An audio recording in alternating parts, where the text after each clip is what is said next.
For some large spaces like airports or shopping malls, you can look at detailed interior maps to help you get around.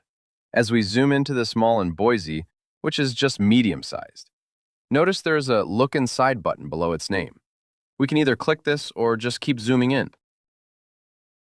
And the stores and restaurants within the mall are displayed along with things like bathrooms and escalators. To the right, we can switch the view to the second level of this mall in order to see what's up there.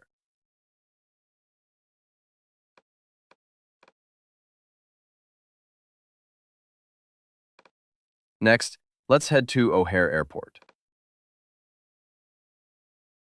We can zoom into any terminal to see what the dining options might be near our gate, along with bathrooms and security checkpoints.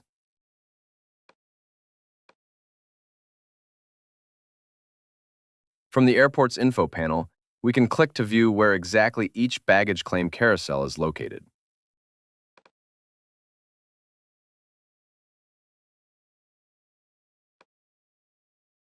Notice we also have multiple levels that can be viewed here.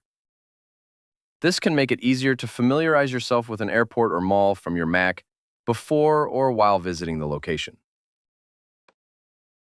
These interior maps are also available in maps on iPhone and iPad,